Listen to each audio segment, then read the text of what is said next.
ONGC મજદૂર સંઘ દ્વારા વિવિધ પડતર પ્રશ્નો બાબતે વિરોધ પ્રદર્શન કરી ભરૂચ કલેક્ટરને આવેદન પત્ર પાઠવવામાં આવ્યું હતું।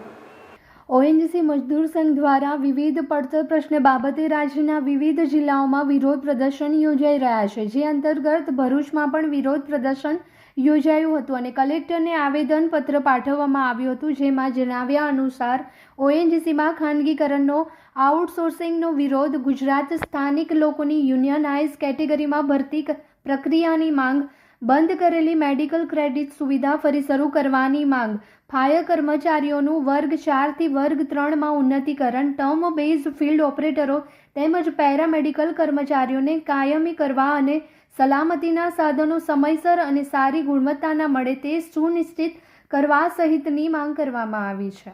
સૌથી વધારે પ્રોડ્યુશન એસેટો અંકલેશ્વર, ખંભાત, અમદાવાદ, મહેસાણા અને આખા ભારત દેશની અંદર જો આવું પ્રોડ્યુશન થતું હોય અને એનું જો ખાનગીકરણ થતું હોય તો એને અમે સખત શબ્દોમાં વિરોધ કરીએ છીએ।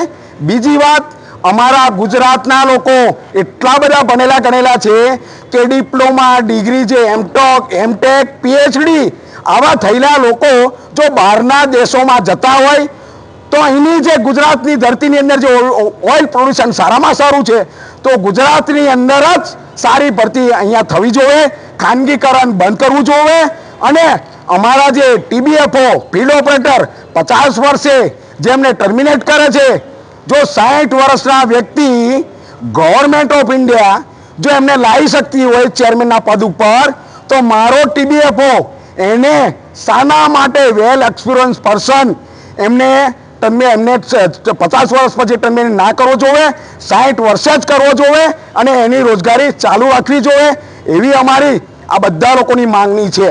ઓએનજીસી મજદૂર સંઘ દ્વારા વિવિધ પડતર પ્રશ્ન બાબતે રાજ્યના વિવિધ જિલ્લાઓમાં વિરોધ પ્રદર્શન યોજાઈ રહ્યા છે, જે અંતર્ગત ભરૂચમાં પણ વિરોધ પ્રદર્શન યોજાયું હતું અને કલેક્ટરને આવેદનપત્ર પાઠવવામાં આવ્યું હતું, જેમાં જણાવ્યા અનુસાર ઓએનજીસીમાં ખાનગીકરણનો અને આઉટસોર્સિંગનો વિરોધ, ગુજરાતના સ્થાનિક લોકોની યુનિયનાઇઝ કેટેગરીમાં ભરતી પ્રક્રિયાની માંગ, બંધ કરેલી મેડિકલ ક્રેડિટ સુવિધા ફરી શરૂ કરવાની માંગ, ફાયર કર્મચારીઓનું વર્ગ 4 થી વર્ગ 3 માં ઉન્નતીકરણ, ટર્મ બેઝ ફિલ્ડ ઓપરેટરો તેમજ પેરામેડિકલ કર્મચારીઓને કાયમી કરવા અને સલામતી સાધનો સમયસર અને સારી ગુણવત્તાના મળે તે સુનિશ્ચિત કરવા સહિતની માંગ કરવામાં આવી છે।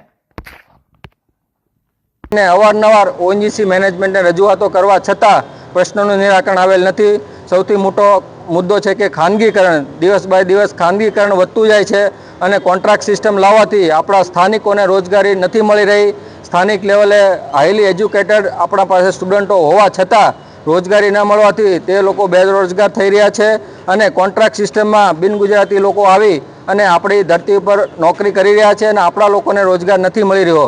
એના સિવાય સેફ્ટીના બી ઘણા બધા ઇસ્યુઓ છે, જેના ઉપર અવારનવાર મેનેજમેન્ટને રજૂઆત કરવા છતાં એના ઉપર કોઈ પગલાં લેવામાં આવ્યા નથી। એટલે ગાંધી ચિંજા રાહે અમે લોકોએ શાંતિપૂર્ણ રીતે આ રેલીનું આયોજન કરેલ છે। ઓએનજીસીના ઉત્પાદનમાં કોઈ નુકસાન ન થાય, ઓએનજીસીના કોઈ ઓપરેશનમાં ડિસ્ટર્બન્સ ના થાય એ ધ્યાને રાખીને અમે આ બધી રેલીઓ કરી રહ્યા છીએ। પણ આવનારા દિવસોમાં જો અમારી માંગો પૂરી કરવામાં નહીં આવે તો આ આંદોલનને જલસ્તરે લઈ જવામાં આવશે અને દિલ્હી ખાતે પણ જઈને અમે લોકો ધરણા કરવા માટે તૈયાર છીએ। ઓએનજીસીનું અંકલેશ્વરથી અંકુરિત કરેલું એ આજે મહારત્ન બનીને ઉભરેલું છે, પણ એ પછી પણ મેનેજમેન્ટ તરફથી જે નિર્ણયો લેવાય છે ગુજરાતીઓ પ્રતિ એ બહુ ખોટા નિર્ણયો લેવાય છે। અમારી માંગણી એ જ છે કે આપણી લોકલ ભરતી થવી જ જોઈએ, ગુજરાતની ધરા છે, ગુજરાતની ભરતી થવી જ જોઈએ। સાથે સાથે આટલું પ્રોડ્યુસિંગ એસેટ આપણું onshore asset, Ankleshwar asset, Mehsana asset, Cambay છે, અમદાવાદ છે, એ બધા એસેટ સારામાં સારું પ્રોડ્યુસ કરે છે, એ છતાંય રેગ્યુલર ભરતી, લોકલ ભરતી થતી નથી। એ ત્વરિત માંગ છે અમારી કે ચાલુ કરે। દિન પ્રતિદિન ઘણા બધા એમ્પ્લોઈઝ રિટાયર થાય છે, પણ એની જગ્યાએ કોઈ લાવતા નથી અને મેનેજમેન્ટ આઉટસોર્સિંગનું વલણ ધરાવે છે। આઉટસોર્સિંગ થવાથી ગુજરાતીઓને અન્યાય થાય છે અને બહારના લોકો આપણે ત્યાં આવીને રોજગાર મેળવે છે, એ બિલકુલ બી સાખી લેવાય નહીં। અમે આગળ આવી રીતે આગળ પગલાં ભરતા જ રહીશું। આવતીકાલે વડોદરા આવી છે તો અમે આ કન્ટિન્યુ કરીશું।